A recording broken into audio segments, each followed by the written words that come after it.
திருமாவளவன் சொல்றாரு சங்கிகள் எல்லா இடத்துலையும் ஊடுருவாங்கன்னு. ஆனா தீவிரவாதிகள் ஊடுருவதை நம் பாரத பிரதமர் தடுத்து கொண்டு இருக்கிறார்.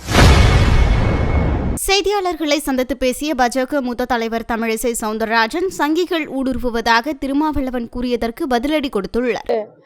முழுவதுமாக ஒரு கட்சியில் சேரும் பொழுது அந்த கட்சி தலைவரை அவர் பெருமைப்படுத்த வேண்டும் என்று நினைக்கிறார். ஆனால் அண்ணன் செங்கோட்டையனின் ஒரு அனுபவத்திற்கு அவர் ஒரு கட்சியில் சேரும்போது அவர் மூத்த அரசியல்வாதி, அவர் அந்த கட்சியில் சேரும்போது அந்த கட்சியின் தலைவரை அவர் பாராட்டுகிறார். இதில் நான் கருத்து ஒன்றும் சொல்லலை. ஆனால் எது எப்படி இருந்தாலும் எந்தவித உட்கட்சி பிரச்சனை இருந்தாலும் அதிமுக பாஜக கூட்டணி பலமாக இருக்கிறது. ஏன்னா இன்னைக்கு மத்தியில் ஆளும் கட்சி, மாநிலத்தில் ஆண்ட கட்சி, மத்தியில் பல நல்ல திட்டங்கள். ஏன்னா தொடர்ந்து இங்கே உள்ள அரசு நிதி கொடுக்கலன்னு சொல்லி கொண்டிருக்கிறார்கள். ஆனால் 11 லட்சம் கோடி ரூபாய் தமிழகத்திற்கு நாம் கொடுக்கப்பட்டிருக்கிறது. ஜிஎஸ்டி பகிர்வு சரியாக கொடுக்கப்பட்டிருக்கிறது.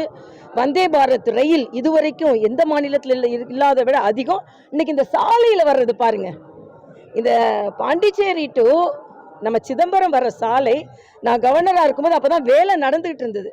1.5 மணி நேரம் ஆகும். இன்னைக்கு 35 நிமிஷத்தில் நான் வந்திருக்கேன். ஆக இந்த சாலையில் எல்லாரும் பயணிக்கிறவங்க கூட இது பாரதிய ஜனதா கட்சி ஆட்சியினாலன்றதை மனதில் புரிந்து கொள்ள வேண்டும்.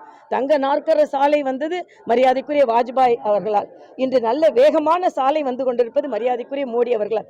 ஆக வளர்ச்சி திட்டங்கள் இதே சாலையில் தானே ஸ்டாலின் அவர்களும் பயணிக்கிறார்கள். ஆனால் ஒன்றும் கொடுக்கலன்னு சொன்னால் எப்படி?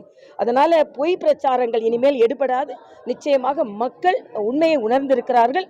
இந்த நாடு பாதுகாக்கப்பட்டிருக்கிறது. திருமாவளவன் சொல்றாரு சங்கிகள் எல்லா இடத்துலையும் ஊடுருவாங்கன்னு.